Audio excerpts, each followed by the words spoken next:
Hello and welcome to Northwest Indian News. I'm Carissa P. Pudd-Ramsey, a Tulalip tribal member. Today we are in Duncan, BC at the Co'atzin Cultural Center for the Coast Salish Gathering. Representatives from Canadian and U.S. tribes have gathered to talk about the shared resources in the Coast Salish Sea and plan for the future of our coastal ecosystem. This year is the 6th year of the gathering that continues to grow to include not only tribal leaders and hereditary chiefs, but youth representatives and environmental organizations. 150 years ago, our elders lived in an environment that was totally free of pollution. There was no issues of DDTs, PCBs, dioxins, mercury, any contaminants like that to think of. And in the last 100 years, we've just seen a society where they thought that they could just flush all these pollutants into the Salish Sea and there would not be any impacts, and that was not the case. Our goal is to try to come together to make people aware that this cannot continue in this century, and it is up to us to try to make a change, a positive change for the Salish Sea. There's something very special with the sea and the mountains here, and that rhythm of the land has sustained our peoples for innumerable generations, and we've seen a great deal of change in a very short period of time, in a matter of a few generations. The decimation of our salmon, of our forests, of our cedar trees, and now with oil and gas and mining, we need to come together and recognize that this isn't just a Coast Salish issue, that this is actually a story of humanity. It's a nice term to say we gather to focus on ecology, but that's kind of a gentle term. We're gathering because we're concerned about the pollution that's impacting the ecology, impacting sea, impacting the foods, impacting the culture. We need to continue to look at spirituality because Western models have generally removed spirituality from their vocabulary in managing natural resources. It's become profit-driven, and sustainability in most corporate dialogue is profits. So we need to address that economy is important for the quality of life for all of us, but we also have to look as stewards of the land in how we're ensuring succession for our future generations. Trying to get the United States and Canada to recognize that border that we have there, that the Salish Sea does not recognize that border, and that pollution does not recognize that border, and it doesn't stop at customs before it goes either into the United States or it goes into Canada. And so when we can come to that realization that this ecosystem that we live in, we are one. And to hear our sister governments on the federal side and the Canadian side have a willingness to want to work with us cooperatively and seeing the impacts and the strong relationships that can be established with working with the tribes and the First Nations was a very positive message that we heard today. Part of the Coast Salish Gathering is to invite various levels of government and their agencies such as Environment Canada and EPA in Washington. So having the representatives of government here is very important, that they hear the concerns and the challenges that are the reality of Coast Salish peoples on a daily basis. Over the last 6 or 7 years, we've been recognized as a force to be reckoned with, and we have been given awards in DC and been recognized by the Canadian federal government for our work on the Salish Sea. And I feel that we're only going to continue to get stronger by coming together as one, speaking with one voice. And Lord willing, we can, make this place better for our next generations and the next 7 generations, that we can turn this around so they will not have to be exposed to these same things that our people are today. We have to think of ourselves as one big family working for the common goal of the Salish Sea. It's been my wonderful experience to get the tribes talking, and they find out they're not alone in their efforts, and that's really a wonderful thing for them. People have had concerns and they thought they were all by themselves dealing with a government or dealing with a municipality, and they find out that not too far away another tribe is doing the same thing, and they've been able to work together on dealing with the concerns. We're starting to see that the Coast Salish are recognizing that we are Coast Salish first and foremost, that this is our truth and this is our history. Get out in the canoes, Go out and hunt and berry pick and immerse your children in their upbringing, the nuchneo, the sacred upbringing of our children. And what does that look like? What are the actions that go with that? We still have our longhouses. We still have our connection to the rivers and to each other. And it's up to us. We have a choice, you know, to respond to the challenge that's ahead of us, that's here in our villages today, in our families. There's a lot of work ahead of us, but I feel very optimistic and confident as we come together like this under one roof here in Cowichan. This is a good step forward. For more information about the Coast Salish Gathering, go to www.coastsalishgathering.com. The last time I tried to talk to you about this was that summer at fish camp when there was no fish. You were too young. I'm not too young now. Next, we'll travel to Anchorage, Alaska to learn about the Winter Bear Project, a theater production aimed at lowering the suicide rate among Native youth. Especially among Alaska Native males and young males in particular. And there are probably a lot more suicide attempts that don't get counted, and because a lot of what happens, especially in rural Alaska, is people don't want to speak of it. And that story and much more on this episode of Northwest Indian News.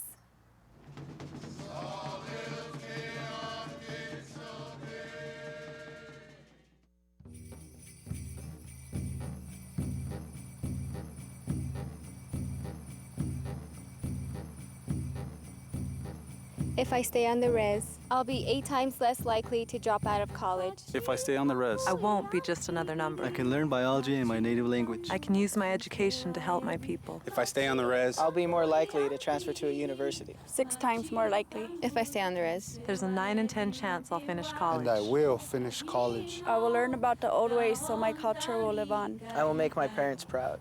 I'll make my people proud. Our history will not be forgotten. If I stay on the res. I can get a quality education. At a tribal college. At a tribal college. If I stay on the res. If I stay on the res. If I stay on the res. Learn more about the 33 tribal colleges and how they're helping Native American people and their reservations. The American Indian College Fund, educating the mind and spirit. I'm going to stay on the res. Washington's Indian tribes are investing in education. In Auburn, the Muckleshoot tribe just opened a new state-of-the-art $40 million school for up to 500 students in grades K through 12. The tribe has made an investment in the Muckleshoot people, not just into facilities, but into the people to gain an education. We want our children to be able to succeed in life. We want them to be able to compete with anyone in the world and achieve whatever they need to in their lives.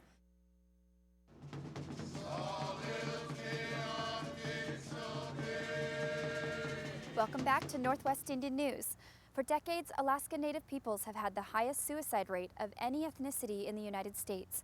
In Anchorage, Alaska, a powerful theater experience is creating a new dialogue about this tragic epidemic.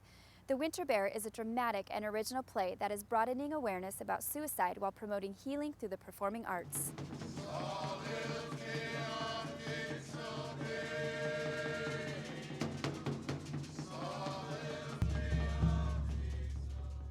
You think I don't know about suicide? I lost 3 sons. 3 strong, good boys. They cut wood for me. what happened to them? I can't talk about it. I don't like to say it's about suicide, because to me it's about the causes of suicide. There's nothing to talk about when you get to suicide. That's the end. But there's a lot to talk about first as to how a young person would get to that point, that they would feel so hopeless. I want to know why my dad got up one day and shot himself to death. It's getting late. You shouldn't be traveling in the dark. I have headlights. The last time I tried to talk to you about this was that summer at fish camp when there was no fish. You were too young. I'm not too young now. I just can't talk about it. That's how I was raised. We have the highest rate per capita in the United States of suicide, especially among Alaska Native males and young males in particular. And there are probably a lot more suicide attempts that don't get counted. And because a lot of what happens, especially in rural Alaska, is people don't want to speak of it. And people who don't speak of it also are afraid that if they do, that something will happen. Like, for instance, their youth will be then incarcerated or put somewhere and taken away from them. And because of that, a lot of times it just goes unnoticed for a long time. And so this Winter Bear really is a way for people to open up conversation and communicate about it. At least I try to light my Bic. What? You heard me. You heard me loud and clear. Are you calling me a coward? Where's my rifle? What do you need your damn rifle for? So I can blow my brains out like my old man did. No, you don't. Why not? Because I don't want to clean up your freaking mess any more than you want to clean up my freaking mess. It's extremely important for us to get the message out through this play that, especially for the teenagers, the young males, that their lives matter. They feel very alienated and disconnected in this modern life. You know, they feel like they can't even talk to the older people, and that life doesn't help them, and this greater society doesn't seem to want them, and so why should they be here? And too many of them are choosing to check out. And what we want to do in this play is tell them, you know what, your lives are amazing. What you do and how you circulate through all this is so important that we want to make a whole show honoring that. And we also want to show a way that a much older generation and a much younger generation can actually find some common ground and learn things from each other that they could only learn from each other. It's very important for people to start talking about these things, because if you don't talk about it, then, well, I don't know, you just need to talk about it. You just need to talk about it to anybody you trust, if it's a teacher, coach, parent, uncle. But if any of you are thinking about offing yourselves, I'm begging you, talk to me. I'll help you however I can. I'll get you whatever you need. I'll hold on to you the way Sidney Huntington held on to me. We have to help each other, like in the old days. You can take my words the way the big one took my spear, or not. That's up to you. But if you want to change, I know you can. Look at me. Look at me. To learn more about the Winter Bear Project, including tour dates, visit their website at winterbearproject.com. When we return, we'll witness the launch of a new Navy tugboat named in honor of the Puyallup tribe. These vessels takes pride in your ownership of your part, and I think that shows throughout.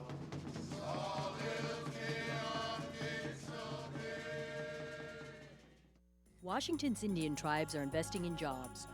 Job-creating investments like the $350 million container terminal in Tacoma.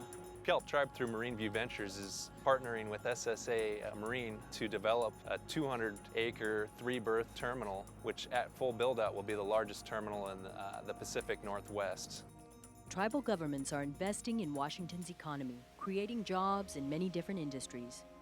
Everyone's working together to make it happen. Who says that all good things must come to an end? That nothing lasts forever? That you can't turn the tide for good? For us, protecting nature comes so naturally. We're the tribes in Western Washington, stewards, and have been for centuries to come.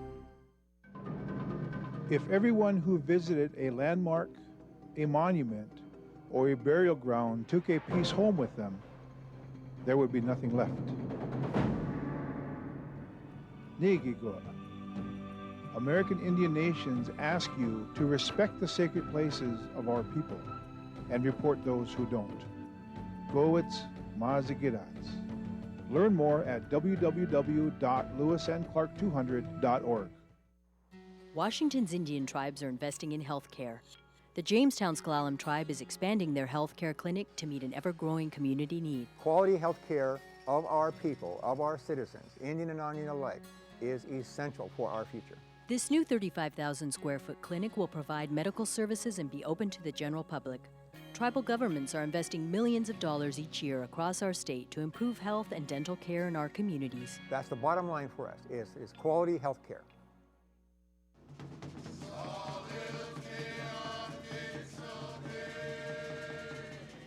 The U.S. Navy's newest tugboat, the YT-806, is named in honor of the Puyallup tribe. Built and launched in Tacoma, the Puyallup tug was constructed with the help of over a dozen Native American shipbuilders. NWIN's David Bean was there when the Puyallup was christened.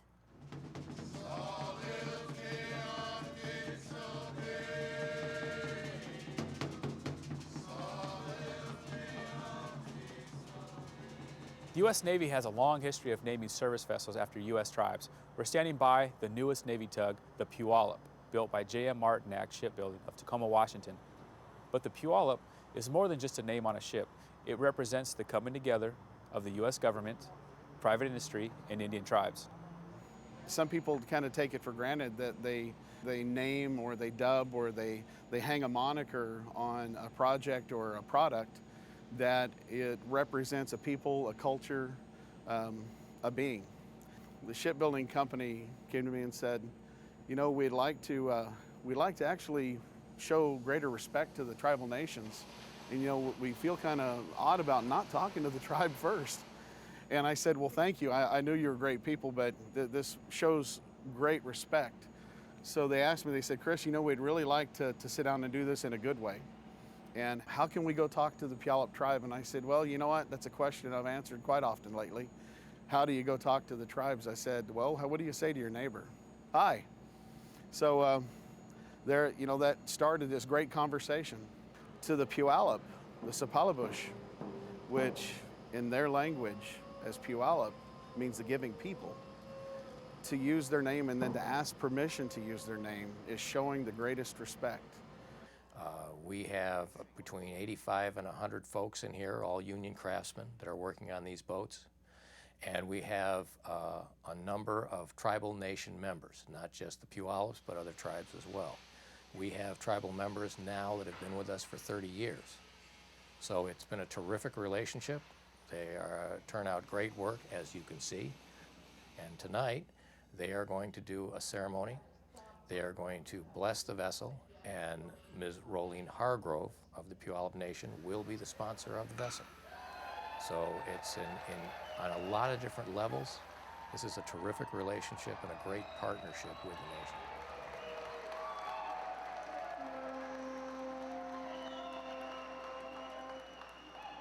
Being in the service for 20 years, it's such an experience. And coming back, knowing that a Navy tug is going to be named after the Puyallup tribe, honoring the tribal members, and the community knowing that there's a tug named after the tribe here, and that's going to be part of the Armed Forces, the U.S. Navy, it's an honor.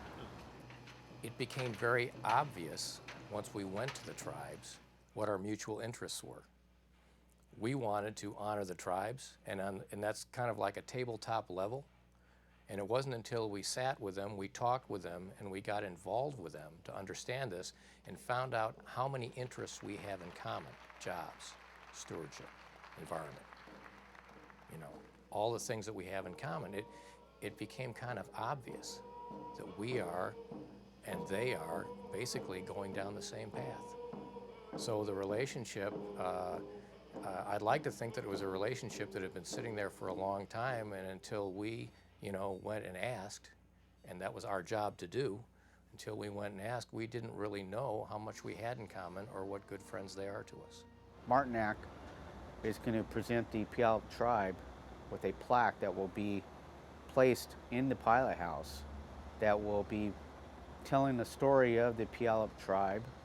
Everybody can see it that come on board, knowing that it's another culture exchange, knowing that other people will see it, read that plaque, and know a little bit of history of who we are, where we came from. In times of tragedy, most vessels leave for safety. These vessels will go into harm's way to protect. And much like our tribal nations and a lot of our veterans and our warriors in our history, they've stood up in all times of turmoil in this country and abroad. This vessel represents that stewardship, That's truly representative of all people and specifically Native people. Specifically Native people. For Northwest Indian News, this is David Bean reporting. Visit nwin.tv, where you can view every episode of Northwest Indian News on demand, including the stories you've seen today. We have tribal members now that have been with us for 30 years. So it's been a terrific relationship. They turn out great work, as you can see. You can also watch NWIN and other Native programming at kanutv.com. Go. So form first, control, and then speed. Coming up next, we'll visit the Nisqually Reservation to learn about a new health program that's turned into a fun competition. Good. Try to minimize your steps by really pushing out there.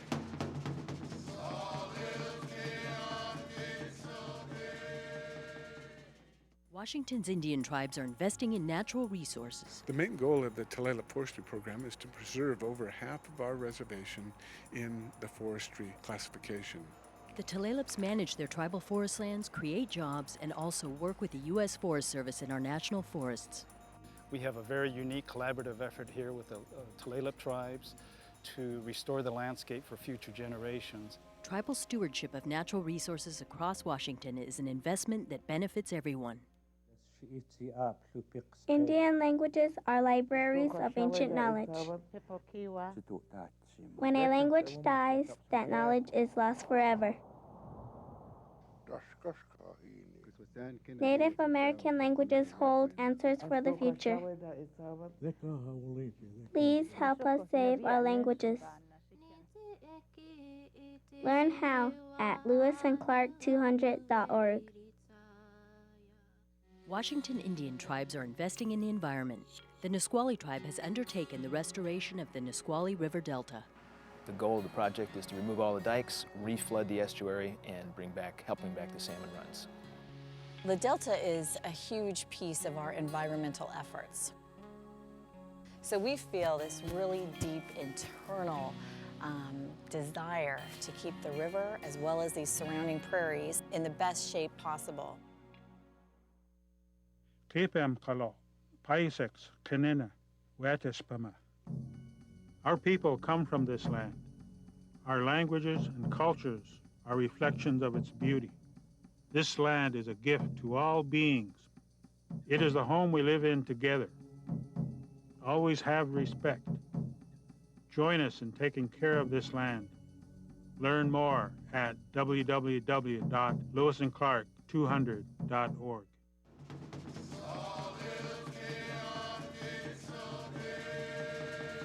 A positive and supportive competition is resulting in improved health benefits for the Nisqually tribe. The biggest winter contest isn't just about losing weight and winning prizes. The program includes nutrition education, support, and coming together as a community to help stop the cycle of heart disease and diabetes in Native Americans. NWIN's Raven Speaker has the story.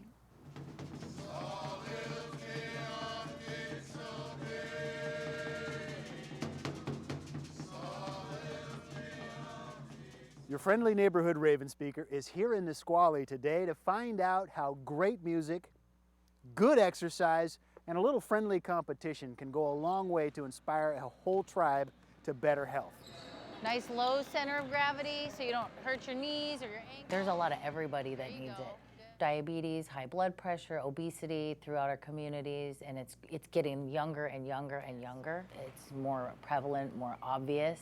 You're gonna really feel it in your legs. Yeah, there At the request of Nisqually Councilman Willie Frank Jr., Leilani started the biggest winter challenge on the reservation, and the results went beyond what anybody could have expected. Nice job, Karen. You got it. Being involved with the Biggest Winter Challenge, it gets to the deepest core of people. It means that they have to challenge themselves to the point where they have to look deep within themselves and find strength somewhere outside of them. You become so empowered that you believe then I can get a college degree. I can become the next president. I can do all of these amazing things. The tribal council had put out a grand prize of $4,000 for a team of 4 people, and then the team with the highest weight loss percentage gets the grand prize. That was the original reason why a lot of people signed up. So that got people moving pretty good. Basically, I did this for my health. My whole family's diabetic, and I did not want to be diabetic. I was getting close to being on that borderline. My life has completely changed. There's 4 people in my household, and I'm the only one doing this challenge, and all of us have changed our eating habits. So what I've done has affected my family. But the effects didn't stop with one family, or even with just those of the participants. It spread like wildfire and even changed how things are done at the local Head Start. I work at Nisqually Head Start, and we made a change to our menus for the kids and for the staff because we felt if we needed to change our habits, it wasn't fair to keep on giving the kids the foods that we wouldn't even want to eat. I used to have the worst anxiety, and so I would take medication for it, and now I don't take it anymore. Diet and exercise played a huge part. The dramatic differences that began to happen in people's lives got the whole community to take notice. People were reporting feeling healthier, happier, and needing less medicine to get along. People started to forget there was money on the line. Sort of. And we've talked to a lot of people about why they signed up, and a lot of them have said, well, you know, I knew I needed to get in shape, but originally it was for the money, but now I don't even know if we're in the running or not. But now I'm realizing I'm doing it for me. I'm more happy about that than anything else.